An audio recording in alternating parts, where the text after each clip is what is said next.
اور یہ والی اگر اسپیچ اگر آپ مکھن صاحب والی جو اس کو اگر 10-12 مرتبہ اگر آپ سن لیں تو آپ کو بالکل کلیئر ہو جائے گا، یعنی اس سے زیادہ، اور یہاں تک پہنچنے کے لیے آپ کو درمیان میں ایک پیسج مل جائے گا، اور پھر اس کے بعد اگر اس سے بھی پہلے اس کو سنو تو آپ کو ایک اوور مزید حاصل ہو جائے گا، ایک تک حد تک انشاءاللہ۔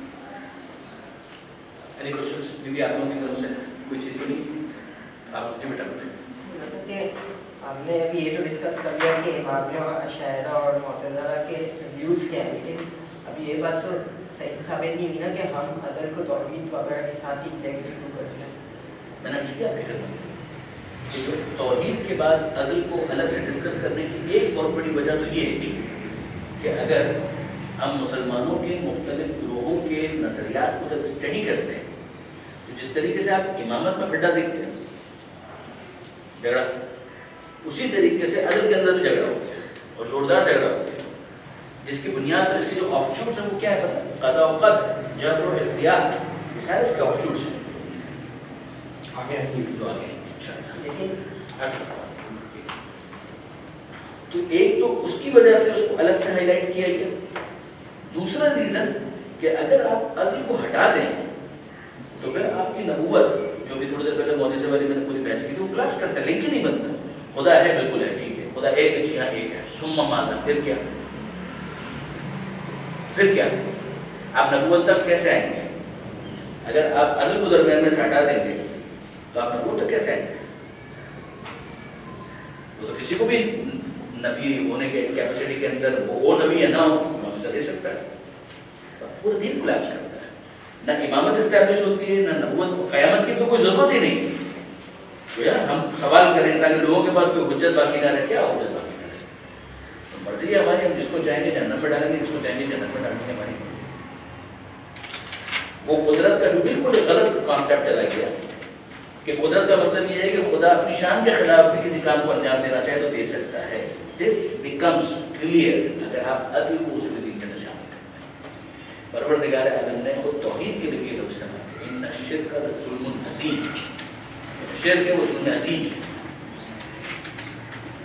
عدل کی بیسک جو ڈیفینیشن ہے وہ کیا ہے کچھ ایسا جس کا جہاں ہونا چاہیے وہ وہیں پہ موجود ہو، جس کا جہاں ہونا چاہیے بالکل یہ بس اس سے کسی بھی چیز کو اس کے مقام پر رکھنا، جو جس کا مقام ہے اس کو اس مقام پر رکھنا، اس کو اس کے مقام سے ہٹا دینا، یہ ہے ظلم۔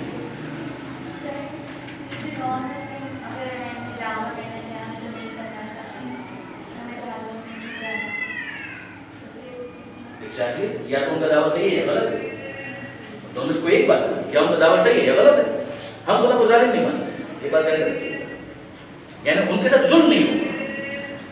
اب اگر ایک شخص ہے وہ کسی ایسے علاقے میں رہا، ہم فرض کرتے ہیں کہ ایسے علاقے میں رہا، جنگل بیابان، وہیں پر آج بھی ہیں اس طرح سے وحشی جنگل بیابان، ننگا پربت، چنگا مانا، پتہ نہیں یہ مجھے معلوم بھی نہیں ہے، یہ علاقوں میں پائے جاتے ہیں، بالکل الگ وحشی سویلائزیشن، بالکل نہ وہاں پر کوئی چیز آئی، نہ ان کو کبھی یہ پتہ چلا قرآن میں کوئی چیز ہے، نہ ان کو یہ پتہ کہ نبی ہے، کچھ بھی نہیں پتہ، they know nothing۔ بڑے بھی ہوئے 60-70 سال کے ہوئے اور مرے، ان کا کیا ہوگا؟ شاید ہوتا ہے discuss in full one chapter, ایک پورا چیپٹر اسی کے اوپر، ایک پورا چیپٹر۔ خلاصہ میں آپ کی خدمت میں اس کا خلاصہ اتنا ہے کہ اگر کسی کے پاس پیغام نہیں پہنچا تو اب آخری بات ہے، کیا اس وقت عقل تھی یا نہیں؟ عقل سے جتنا اس کو سمجھ میں آیا اتنا اس نے مانا یا نہیں مانا؟ یہ وہی حسن و خوف کی بات بھی تھوڑی دیر ہے، اس کو یہ نہیں سمجھ میں آیا کہ فجر کی ضرورت نماز پڑھنی، اس کو ماہ رمضان کا نہیں پتا، نہ رمضان کا کچھ پتا، نہ اس کو حج کا پتا ہے، نہ کافی کا پتا ہے، کچھ نہیں۔ کیا اس کو اس کی عقل نے کچھ سمجھایا یا کچھ نہیں سمجھایا؟ کچھ نشانیاں خدا کی دیکھ رہا، خدا تک پہنچا یا نہیں پہنچا؟ خدا تک پہنچا یا نہیں پہنچا؟ خدا کی ایک ہونے کو جتنا اس کی عقل سمجھاتی تھی اس نے اتنا سمجھا؟ اگر اتنا اس نے سمجھ لیا اس سے زیادہ اس کو سوال نہیں ہو سکتا۔ خدا کے عدل کے خلاف ہے اس سے زیادہ سوال ہے۔ لیکن انٹرنیٹ ایج کے اندر جہاں پوری دنیا کے اندر لوگ ایک دوسرے سے کنیکٹڈ ہو چکے ہوں، کتابیں موجود ہوں، آپ جس دین کے اوپر ہیں، آپ ہندو ہیں سو بسم اللہ، وہ 100%، آپ کرسچن ہیں بسم اللہ، کوئی بات نہیں، آپ پہلے اپنے دین کے بارے میں سوال کریں، آپ کو پورا رائٹ ہے، جس گھرانے کے اندر آپ پیدا ہوئے ہیں، جس انفلوئنس کے اندر آپ بڑے ہوئے ہیں، آپ کو پورا حق ہے کہ آپ اس کو پہلے اسٹڈی کریں، مگر جب یہ دعویٰ کیا جائے کہ یہ خدا کی طرف سے بھیجا گیا دین ہے، تو آپ انصاف سے مجھے بتائیے کہ اس وقت اس دین کے خدا کی طرف سے ہونے کا ثبوت کیا ہے؟ جس بنیاد پر نبی کی موجودگی میں معجزے کا مطالبہ کیا گیا وہ آج کیوں نہیں ہونا چاہیے؟ I get the point.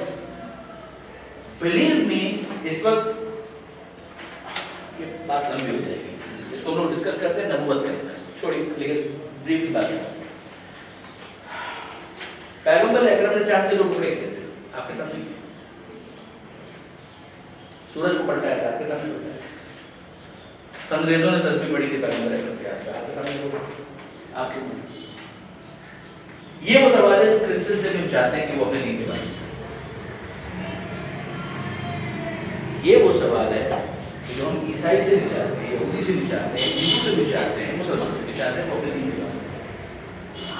یہ تو رپورٹ ہے، یہ تو خبر ہے۔ بھائی آپ نے ایک نبی مان لیا تو اب آپ کو انسان بارے میں جو کچھ بیان کیا جا رہا ہے یس یس یس یس یس، یہ وہ اعتراض ہے۔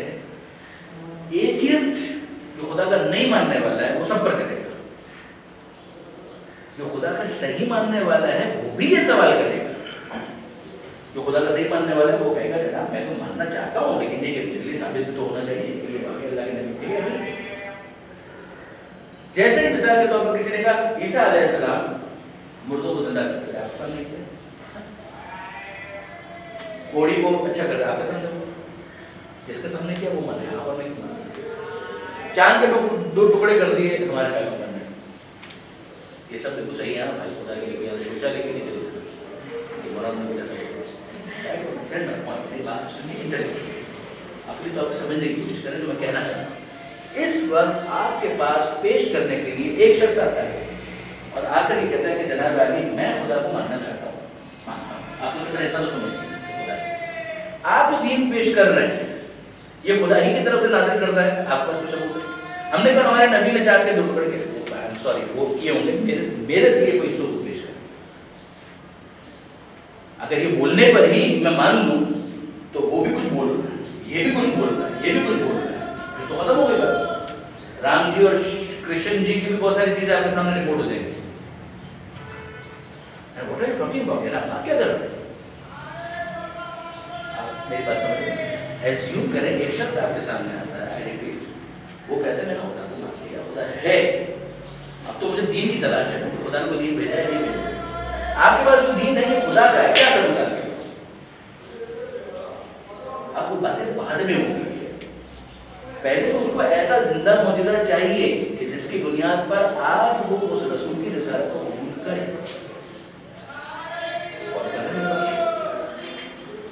یہ وہ مرحلہ ہے کہ جہاں پر دنیا کے تمام ادیان ناک آؤٹ ہوتے ہیں، سارے کے سارے ادیان ناک آؤٹ ہوتے ہیں، بات میرے ذہن میں رکھیے، اٹس ناٹ اے میئر کلیم، یہ فیکٹ ہے۔ اس وقت جوڈائزم، اس کا تو خیر کلیم ہی یہ نہیں ہے کہ دوسرے انسانوں کے لیے، وہ تو کہتے ہیں کہ ہم لوگ ہیں اللہ کے ڈانٹ لیے، یہ تو دین بھی ہمارے لیے، تم لوگ تو جاؤ آؤٹ، تو وہ تو کلیم ہی نہیں رکھتے۔ دوسرے جتنے بھی ادیان ہیں ان کے پاس کوئی زندہ معجزہ اس وقت پیش کرنے کے لیے نہیں ہے، وہ معجزہ ہے قرآن۔ آپ قرآن کو درمیان میں سے ہٹا، میں آپ سے عرض کروں مارک مائی ورڈز، اگر آپ قرآن کو درمیان میں سے ہٹا دیں کچھ بھی، آپ کے پاس دین کے نام پر کچھ بھی، دین باقی جتنا بھی ہے جب آپ اس کو مانتے ہیں اس کے بعد رسول اللہ کی رسالت اسٹیبلش ہے۔ اب وہ جو جہت اعجاز ہے کہ قرآن کیسے معجزہ ہے وہ پورا ایک الگ چیپٹر ہے، اگر پڑھنا چاہے البیان جو حیدر الخلوی کی کتاب ہے، ایکسلنٹ ورک، اس میں معجزے کی الگ پوری بحث موجود ہے، اس کو پڑھیں اسٹڈی کریں، اور نبوت و رسالت میں آپ لوگ یا پڑھ چکے ہوں گے یا پڑھیں گے، مجھے نہیں معلوم، مگر ایکسلنٹ وہ معجزہ ہونے کی عنوان سے زندہ معجزہ ہے، وہ جس طرح سے پہلے کہہ رہا تھا خدا اسی طرح سے آج بھی کہہ رہا ہے. اگر تمہیں شک ہے اس کے بارے میں کہ یہ ہمیں نازل نہیں کیا ہے, انہوں نے خود سے بنایا, اس کا جواب نہیں. اس کا جواب ونس قرآن اسٹیبلش ہوتا ہے, اس قرآن کے اسٹیبلش ہونے کے بعد رسول کی رسالت اسٹیبلش ہوتی ہے. رسول کی رسالت اسٹیبلش ہوتی ہے, پیچھے تمام انبیاء کی نبوتیں اسٹیبلش ہوتی ہیں. پھر رسول اللہ کے کہنے پر 1 سے لے کر 12 تک اماموں کی امامت اسٹیبلش ہوتی ہے. یہ قرآن جوڑتا ہے آپ کو رسول کی رسالت کے ساتھ. رسول آپ کو جوڑتے ہیں آدم تک پیچھے اور مہدی تک نیچے. ادروائز آپ کے پاس, میرے پاس, کسی کے پاس کچھ نہیں, سب کلاس کر جاتا ہے, کوئی دین باقی نہیں کرتا. پھر ہم ہیں, ہماری عقل ہے, ہماری فطرت ہے, دیٹس آل. یہ اس وقت کسی اور کا کلیم ہی نہیں, یعنی یہ جو آپ سرچ کر رہا ہوں پریسائز, یہ کسی کا کلیم ہی نہیں ہے اس وقت اس دھرتی پر.